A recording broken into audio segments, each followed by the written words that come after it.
So I'm not sure if it was an evolution, progression of the addiction, or it's just adding to the addiction. So instead of just one behavior, she's doing multiple things related to bleach.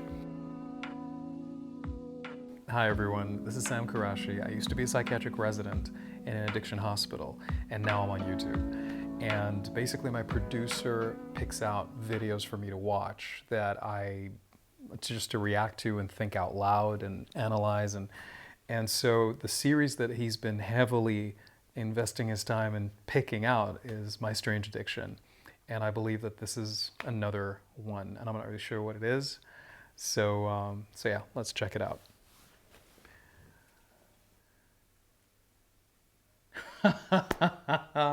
You are kidding me. Okay, fair enough, fair enough. Where do you come up with this? Let's go. Let's go.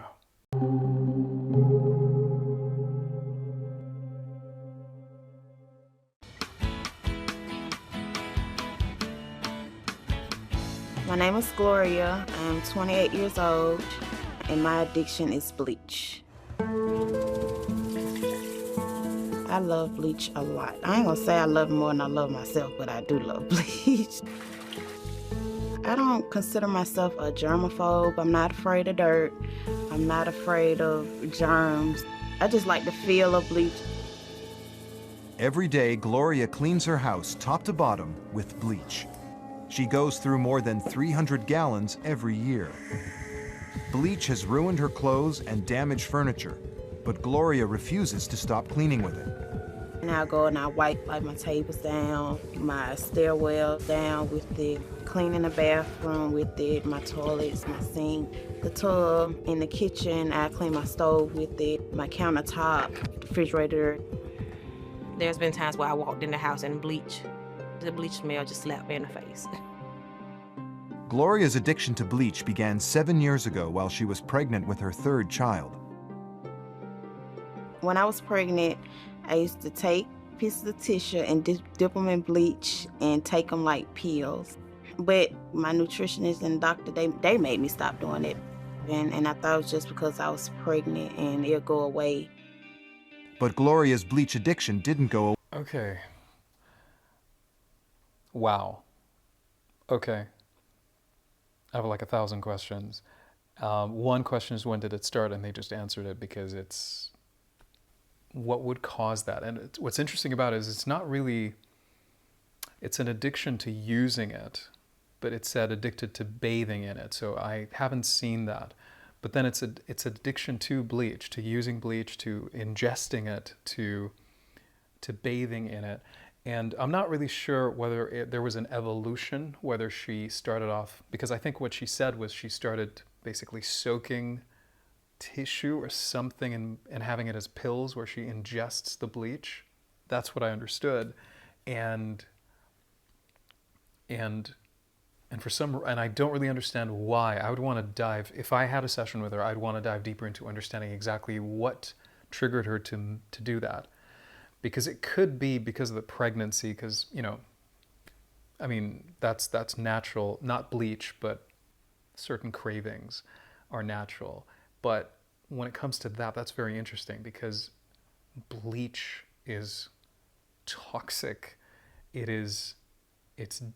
mean, I cannot understand how ingesting that would give her comfort. I mean, it's the behavior, despite the damaging effect. I get that. But when it comes to, I mean, she started off ingesting. Did it evolve into using it and then bathing? Or are these things that she still does? Does she still ingest? Or is it just bathing now? And it's no longer ingestion? Or does she do that as well? So I'm not sure if it was an evolution, progression of the addiction, or it's just adding to the addiction. So instead of just one behavior, she's doing multiple things related to bleach. So these are the different questions that come to mind when I'm watching this. But what's interesting to me is at the beginning they were saying, and this is what kind of threw me off guard at the beginning, is bathing in bleach, pouring bleach on her body. As far as I understand, bleach is highly acidic, as far as I remember, as far as I understand. And the thing is, it is highly damaging. And that's why it's damaging the furniture, it's damaging anything that it touches over time. Why hasn't it damaged her skin? Which I don't really understand, because I would imagine it would. And she talked about how it damaged everything except that. And if she's bathing, that means she's exposing her skin for a long period of time, whether the bath is about 10 minutes, 20 minutes, or 30 minutes. And the problem with a bath is it actually penetrates certain areas in the body as well. And that could be extremely damaging. The skin is naturally more acidic. The body is naturally more alkaline. So the pH level is 1 to 14, and basically acid is good for the skin, but not to that level, because 5.5, 1 to 7 is acid, 7 to 14 is alkaline, but 5.5 is okay on the skin, and that's why a lot of beauty products, a lot of lotions, a lot of creams are acidic, slightly acidic. They're not 7, they're like 6, 5.5. I think 5.5 is the key pH level. And for the internal ingestion of things, the body, in the same way the body needs to maintain a certain temperature, the body maintains a certain pH level. And the pH level for the body is 7.36, so slightly more alkaline. You can go a bit beyond in terms of alkalinity, like sodium bicarbonate in water or something alkalizes you a bit, and then it goes back. But the body adjusts. But that amount of acid, frequently enough, long enough, will damage the skin, so I'm surprised that that wasn't the case. So let's see, this is a very short clip, but let's see what happens. Way. It's going to leave me with more questions. Taken it a step further. Every morning, Gloria now adds bleach to her bath water. Okay, progression then. Every time I take a shower or a bath, I have to use bleach. I have to use it. I first run the water, then I take the bleach and I pour it in a tub. It's not a certain amount that I use. I just pour until I feel like it's enough. So it's a feeling, it's not a measurement. It's just when she feels it's enough. And I don't know what that feeling, when does that feeling come? But the question that I would ask in any behavior, in any addiction is, what is the person trying to avoid? And or where does the comfort lie within the behavior? What comfort or what pleasure or what sense of safety or what void does this behavior fill? What was missing in her life that led her to adopting bleach? What was bleach an adaptation of or for? What does it give her? What type of comfort or safety does it give her? Would be my question. I'm just, wow. When I stay too long, my eyes have burned and my skin have tingled, so that lets me know that it's time to get out.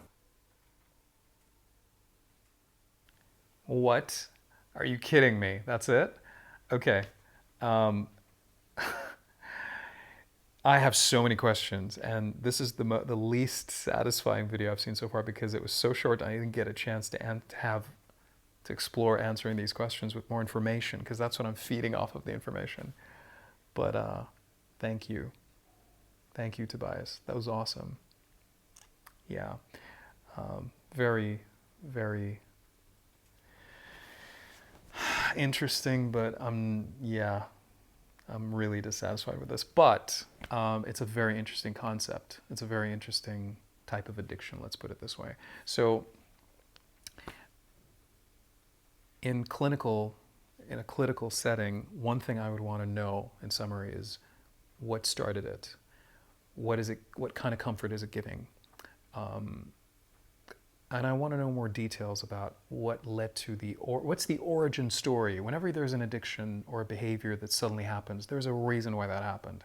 So what's the origin story? If you don't understand what the origin story is, what you end up doing is trying to get somebody to stop a behavior without finding a replacement. And it's hard to find a replacement if you don't know what the behavior was replacing or filling. If you don't know what that void is or what that space is, it's hard to kind of satisfy the previous, I guess, desire or the need. So this behavior is satiating a need. It's not a good behavior to satiate the need. It's not an ideal. So what's the need that this behavior was satiating, and finding another way, once I know that, to find another way to fill it. And by doing that, it makes it easier for her to stop that behavior. If she chooses to, once again, it has to be a decision. It has to be a choice. She has to come to the clinic. She has to talk to the therapist. But if she doesn't see it as a problem, then it's not a problem. And this is so short. It doesn't cover her family, what her family think about it. Does she have children? Is she married? What are their thoughts about it? Has it affected her work? Has it affected her life? Has it affected her relationship? There's so much that we didn't cover because of how short it is. So, but yeah, it's really, really fascinating. I just wish that I had more time exploring it. So I hope you enjoyed it. And if you did, please comment in the section below. Please make sure you like and subscribe. And if there's any videos for Strange Addiction, My Strange Addiction, or any other video that you think would be interesting for me to actually explore, analyze, think out loud, and react to, then please do mention that in the comment section below. And I wish you an amazing morning, evening, afternoon, night, wherever you are. Bye for now.